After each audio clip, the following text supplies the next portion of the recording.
Hi friends, tree and tasty ഫുഡിൻ്റെ പുതിയൊരു വീഡിയോയിലേക്ക് സ്വാഗതം.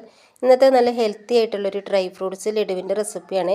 ഞാനിത് റെഡിയാക്കി എടുക്കുന്നതിന് വേണ്ടിയിട്ട് 1 കപ്പ് അളവിൽ ബദാമും 1 കപ്പ് കശുവണ്ടിപ്പരിപ്പും 1/4 കപ്പ് പിസ്തയാണ് എടുത്തിരിക്കുന്നത്. ഇതേപോലെ ചെറിയ പീസായിട്ടൊന്ന് കട്ട് ചെയ്തെടുക്കുക. ഒരു പാൻ ചൂടാക്കി എടുത്തതിന് ശേഷം ആ ഒരു പാനിലോട്ടായിട്ടൊന്ന് ഇട്ട് കൊടുത്തതിന് ശേഷം അതൊരു 3-4 മിനിറ്റ് ലോ ഫ്ലെയിമിൽ വെച്ചിട്ടൊന്ന് വറുത്തെടുക്കുക.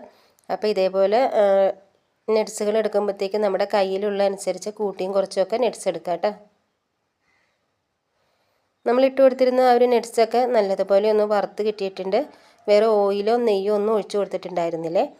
ഇനി നമുക്കത് ചൂട് മാറുന്നതിന് വേണ്ടിയിട്ട് വേറൊരു പ്ലേറ്റിലോട്ടായിട്ടൊന്ന് മാറ്റി വയ്ക്കാം. എന്നിട്ട് അതേ പാനിലോട്ട് തന്നെ ഞാൻ കുറച്ച് തേങ്ങയും കൂടി ഒന്ന് വറുത്തെടുക്കുന്നുണ്ട്. ഒരു 3 ടേബിൾ സ്പൂൺ തേങ്ങയാണ് എടുത്തിരിക്കുന്നത്. ഈ ഒരു തേങ്ങയുടെ കളർ മാറുന്നത് വരെ ഒന്നൊരു ചെറുതായിട്ടൊരു ഗോൾഡൻ കളർ ആവുന്നത് വരെ നമുക്കിതൊന്ന് വറുത്തെടുക്കാം.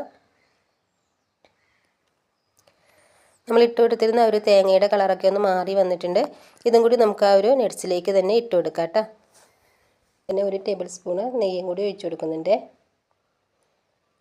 ആ ഒരു നെയ്യിലേക്ക് ഒരു 1/4 കിലോ ഈന്തപ്പഴത്തിൻ്റെ കുരു മാറ്റിയതിന് ശേഷം മിക്സിയുടെ ജാറിലിട്ടിട്ട് ഒന്ന് അടിച്ചെടുത്തിരിക്കുന്നതാണ്. ഈ നെയ്യിലിട്ടിട്ട് ചെറിയ രീതിയിലൊന്ന് കുക്കാക്കി എടുക്കാം കേട്ടോ. ഇനി ഇതിലേക്ക് ഞാനൊരു ലേശം ജാതിക്കപ്പൊടിയും കുറച്ച് ഏലക്കപ്പൊടിയും കൂടി ചേർത്ത് കൊടുക്കുന്നുണ്ട്, നല്ലൊരു ഫ്ലേവറിന് വേണ്ടിയിട്ട്. അപ്പോൾ ഒരു 1/2 ടീസ്പൂൺ വരെ ജാതിക്കയുടെ പൊടിയും 1/2 ടീസ്പൂൺ തന്നെ ഏലക്കപ്പൊടിയും ചേർത്ത് കൊടുക്കുന്നുണ്ട്. വീണ്ടും നല്ലതുപോലെ ഒന്ന് മിക്സാക്കി എടുക്കുക.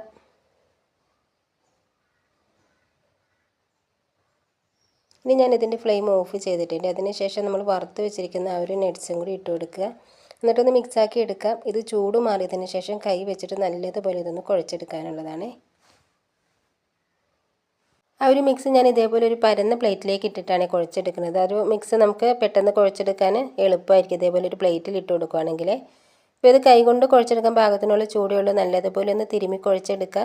ഇത് പാകത്തിനായി കിട്ടിയിട്ടുണ്ട്. അപ്പോൾ നമുക്കിത് ചെറിയ ഉരുളകളാക്കി എടുക്കാം, അല്ലെങ്കിൽ റോളാക്കിയാണെങ്കിൽ എടുക്കാവേ. ഞാനിത് ഇപ്പോൾ ചെറിയ ഉരുളകളാക്കിയാണ് എടുക്കുന്നത്. അപ്പോൾ കൈ നല്ലതുപോലെ ഒന്ന് കഴുകി വൃത്തിയാക്കിയതിന് ശേഷം വേണം കേട്ടോ റെഡിയാക്കി എടുക്കാൻ. അല്ലെങ്കിൽ നമ്മൾ ആ മിക്സ് ചെയ്തെടുത്തിരിക്കുന്നതിൻ്റെ ഒരു ബാലൻസൊക്കെ കയ്യിലിരിക്കുമ്പോൾ നമുക്ക് ഇതേപോലെ ഉരുട്ടിയെടുക്കുന്ന ഒരു സമയത്ത് കയ്യിൽ ഒട്ടി പിടിക്കുവേ. പിന്നെ ഞാൻ കുറച്ച് വെളുത്ത എള്ളും കൂടി ഒന്ന് വറുത്തെടുത്തിട്ടുണ്ട്. ഒരു 2-3 മിനിറ്റ് ഒരു പാനിലിട്ടിട്ട് കുറച്ച് എള്ളൊന്ന് വറുത്തെടുക്കുക. അതിലേക്കും കൂടി ഒന്ന് മുക്കിയതിന് ശേഷം വീണ്ടും ഒന്ന് ഇതേപോലെ ഒന്ന് ഉരുട്ടിയെടുക്കുക കേട്ടോ. അപ്പോൾ ഒരെണ്ണം റെഡിയായി കിട്ടിയിട്ടുണ്ട്. ഈ രീതിയിൽ തന്നെ നമുക്ക് ബാലൻസ് ഇരിക്കുന്നതും കൂടി ഒന്ന് റെഡിയാക്കി എടുക്കുക കേട്ടോ. അപ്പോൾ വീഡിയോ ഇഷ്ടപ്പെട്ടിട്ടുണ്ടെങ്കിൽ ഉറപ്പായിട്ടൊന്ന് ലൈക്ക് ചെയ്യുക. ഫ്രണ്ട്സിനും ഫാമിലിക്കൊക്കെ ഒന്ന് ഷെയർ ചെയ്യുകയൊക്കെ ചെയ്യാട്ടോ.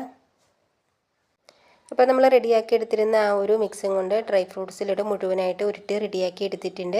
വീഡിയോ ഇഷ്ടപ്പെട്ടെങ്കിൽ ഉറപ്പായിട്ടും ഒന്ന് സബ്സ്ക്രൈബ് ചെയ്യട്ടെ. അതുകൂടാതെ നിങ്ങളുടെ അഭിപ്രായങ്ങൾ അറിയിക്കുക. ഈ ഒരു ലഡുവിൻ്റെ വീഡിയോ നിങ്ങൾക്ക് ഇഷ്ടപ്പെട്ടെന്ന വിശ്വാസത്തിൽ ഇനി നമുക്ക് പുതിയൊരു വീഡിയോയിൽ കാണാം.